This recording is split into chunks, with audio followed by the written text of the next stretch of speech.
Quanto ganha um profissional do setor funerário? Os corpos explodem dentro dos caixões? Crianças podem ser cremadas? Os cadáveres mudam de expressão se a gente fala com eles? Eu tô aqui hoje para responder essas e muitas outras perguntas feitas por vocês. Olá humanos, eu sou o Guilherme, técnico, professor entusiasta do ramo mortuário. Essa semana, trazendo um vídeo com as respostas das perguntas feitas por vocês, inscritos aqui do canal. Então, se tu quer saber tudo sobre a morte, fica comigo até o final desse vídeo, aproveita e já se inscreve no canal, caso tu ainda não seja inscrito, para me ajudar a fazer com que esse tema chegue a mais pessoas e que aos poucos a gente quebre esse tabu que é falar sobre a morte. Então vamos lá. Algumas semanas eu pedi para vocês deixarem nos comentários de uma publicação feita aqui no YouTube alguma dúvida ou curiosidade que queriam saber dessa área. E sendo bem sincero, eu fiquei muito feliz com a sinergia que a gente tem por aqui, porque muitas das perguntas já estão sendo trabalhadas em vídeos específicos que eu pretendo postar mais pra frente. Uma delas é a pergunta da Sandra Maria, que diz o seguinte: boa noite, Guilherme. Tenho uma dúvida intrigante. Realmente é verdade que rigidez cadavérica, em alguns casos, um profissional da área conversando com o cadáver consegue posicionar na posição correta de exame ou sepultamento? Então, essa pergunta é bem interessante, eu pretendo abordar ela num outro vídeo que eu vou trazer aqui em breve, sobre uma das lendas urbanas mais antigas da internet, que eu tive contato a primeira vez lá na época do Orkut, Hotmail e MSN através daquelas correntes. Mas enfim, respondendo a Sandra sem dar muito spoiler do próximo vídeo, não.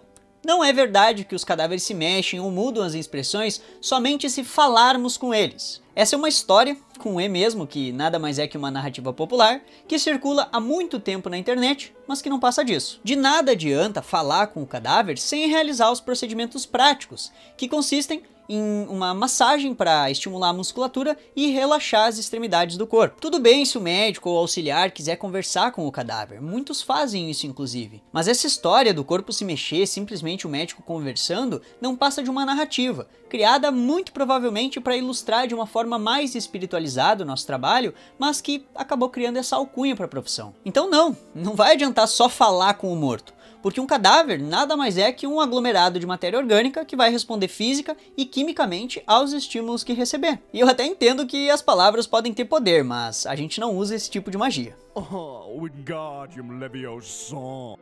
A segunda pergunta foi feita pelo Eric Caetano e diz o seguinte: boa noite, professor. O assunto morte certamente é intrigante e repleto de dúvidas que talvez sequer possam ser respondidas.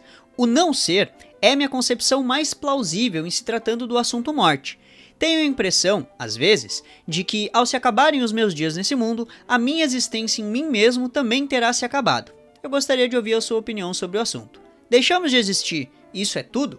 Grande abraço. Primeiramente, obrigado, abraço pra ti também. Segundo, uau, que baita contestação, hein, cara. Coincidência ou não, outro roteiro que eu tô trabalhando fala sobre o ponto de vista de alguns filósofos sobre a morte. E o que tu questiona se encaixa perfeitamente na linha de pensamento nihilista, vendo a morte como o fim completo do homem, a nadificação absoluta.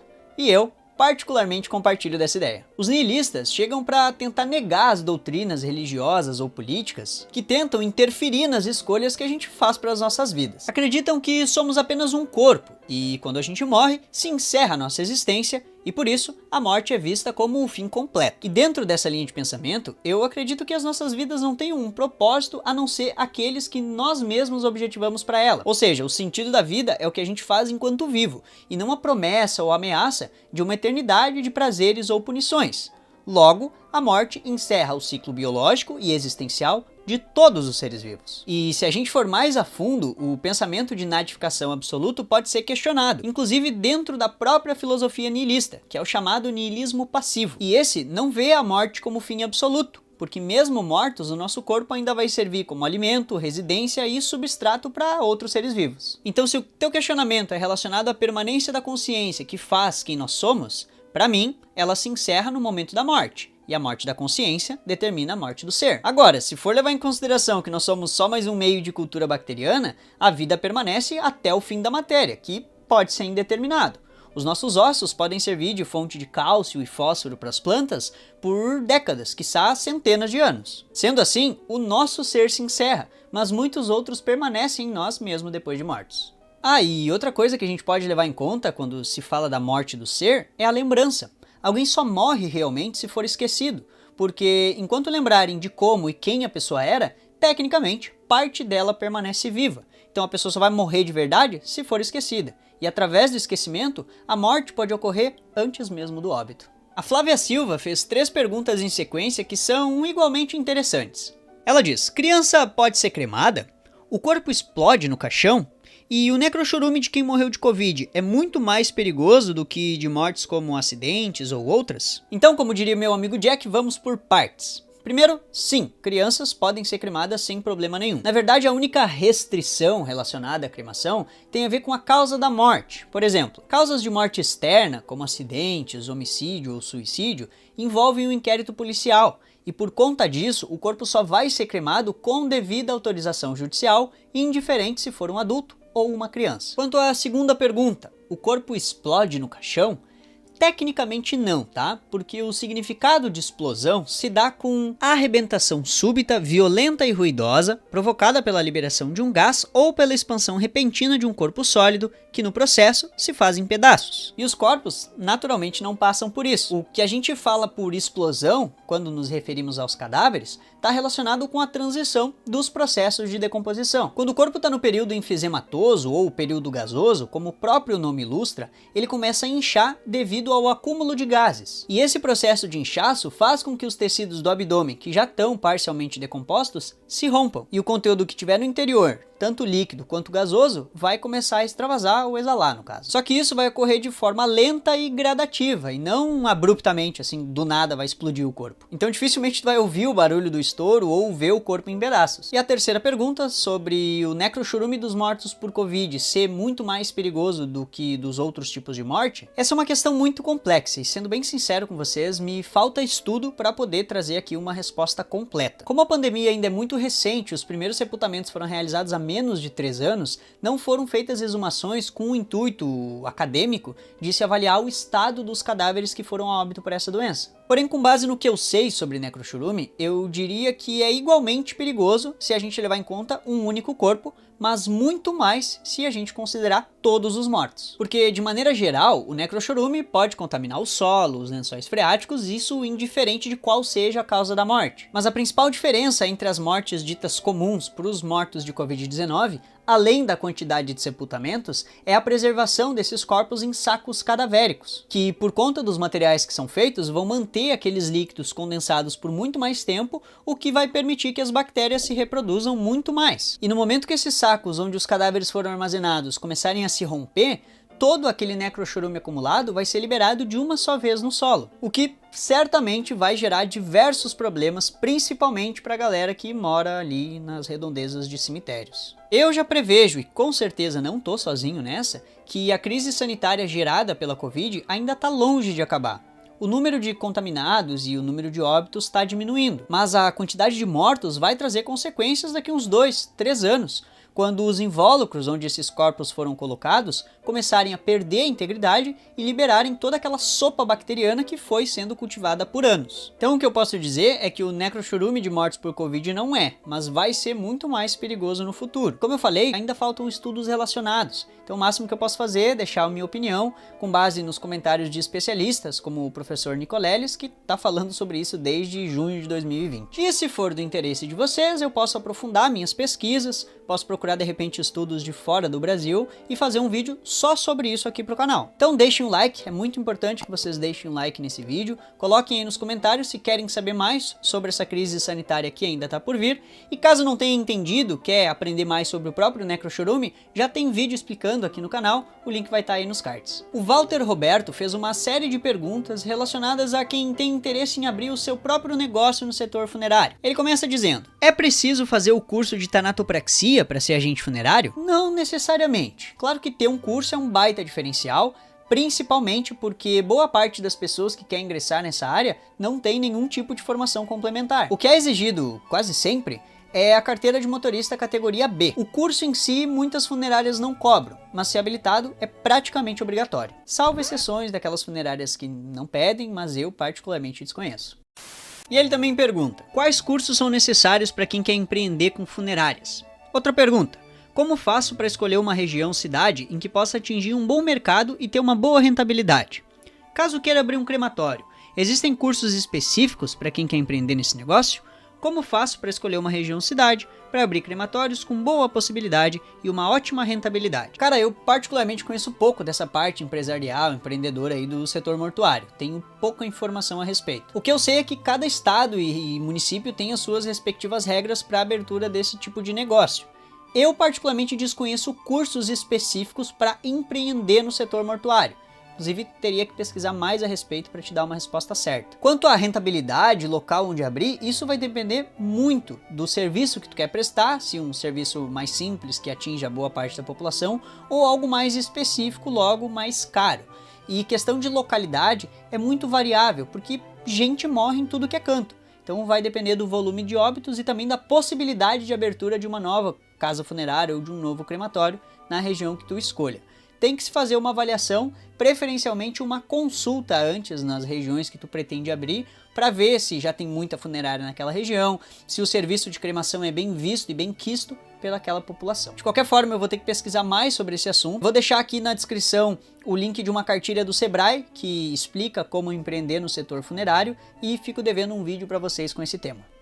Outra pergunta que foi feita pelo Walter é bem interessante. Diz o seguinte: gostaria de saber se o cargo de médico legista é privativo de formados em medicina, ou se bacharéis em direito, com especialização, mestrado, doutorado em medicina legal, podem ser investidos nesse cargo após prestarem e passarem em concurso público. Não. Advogados não podem ser médicos legistas porque o cargo de médico legista é exclusivo para formados em medicina. A área de atuação primordial está relacionada aos procedimentos médicos e nenhuma faculdade de direito ensina isso. Claro que uma pós-graduação em medicina legal ou uma segunda formação em direito pode contribuir muito para o profissional que quer se tornar um médico legista, mas a única exigência para o cargo é ser formado médico e inscrito no Conselho Regional de Medicina, além, claro, de passar e ser aprovado no concurso. E o Walter também fez uma pergunta similar ao questionamento da Priscila Cardoso. Ele diz: quanto ganha mensalmente um agente funerário tanatopraxista? E ela pergunta: olá, gostaria de saber se um profissional da tanatopraxia ganha bem. Bom, isso vai depender de quanto é ganhar bem para cada um, né? Mas a média salarial fica em torno de R$ 1.400 mais alguns adicionais, sendo o piso da categoria algo em torno de R$ 1.250, R$ 1.260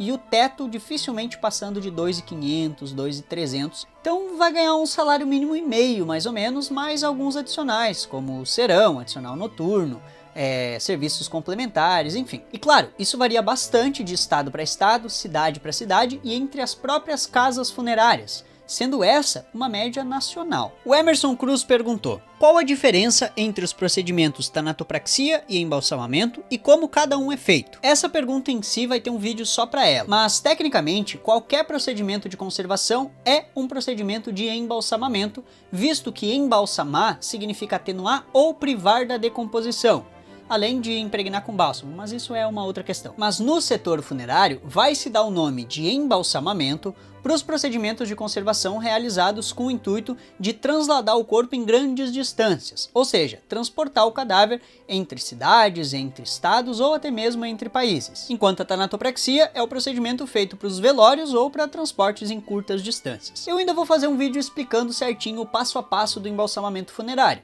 E sobre a tanatopraxia, já tem 2 vídeos aqui no canal, vou deixar o link nos cards. Mas de maneira geral, a diferença entre os procedimentos é que no embalsamamento os órgãos vão ser retirados um por um, colocados dentro de sacos com fluido cavitário ou formaldeído a 20% e devolvidos para suas respectivas cavidades, com exceção do cérebro, que em casos de corpos necropsiados vai ser colocado no abdômen e no caso de corpos não necropsiados ele vai ser simplesmente aspirado. Enquanto na tanatopraxia isso não é necessário, os órgãos não precisam ser conservados um a um, essa conservação é feita dentro do próprio cadáver. Se tu quiser ver o passo a passo de como é feito o processo, o link do vídeo vai estar aí nos cards. E vou terminar o vídeo com o questionamento do Renzo Teixeira, complementado pela pergunta da Paola. O Renzo diz o seguinte: boa noite, Guilherme. Como que você entrou no ramo mortuário? E como é, na sua opinião, mexer com cadáveres? Eu entrei no setor mortuário por interesse na área médica. Eu sempre gostei de assuntos relacionados à medicina, enfermagem, anatomia e fisiologia de maneira geral. Mas eu nunca tive muita vontade de atender pacientes, então eu acabei encontrando na necrópsia uma alternativa de unir os meus interesses. E, sinceramente, eu fico muito feliz em ter escolhido esse caminho porque eu gosto muito do que eu faço e hoje não me vejo trabalhando com outra coisa senão com cadáveres. E na boa, é um dos trabalhos mais tranquilos tranquilos que existem, tirando, claro, né, algum inconveniente, algum transtorno que possa ser gerado ali por parte de familiares das vítimas ou até com colegas de trabalho, mas o serviço em si ele é muito gratificante, tanto dentro das funerárias quanto no IML ou nos SBOs. Já sobre como é para mim mexer com cadáveres, eu diria que maravilhoso. E, por favor, não me interpretem mal, eu falo no sentido acadêmico da coisa.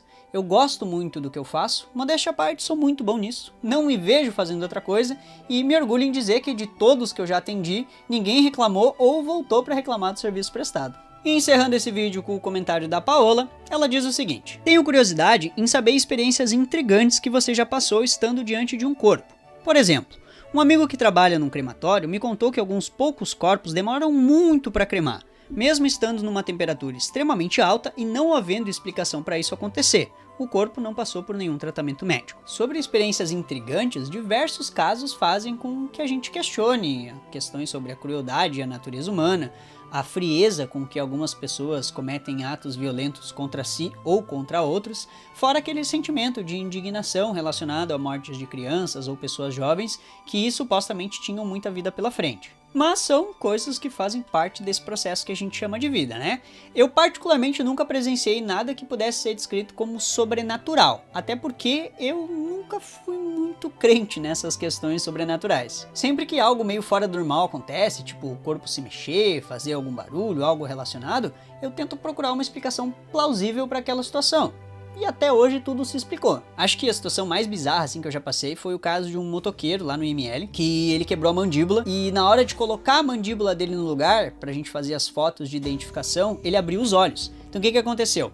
Eu coloquei a mandíbula do cidadão no lugar, ela estava bem fraturada, e isso estimulou a musculatura da face. Eu me virei para pegar a câmera, quando eu voltei, ele estava com os olhos arregalados. E foi meio impactante na hora, assim, eu poderia dizer que eu vi o meu corpo em terceira pessoa, dei uma volta dentro do prédio do IML e acabei voltando pro meu corpo.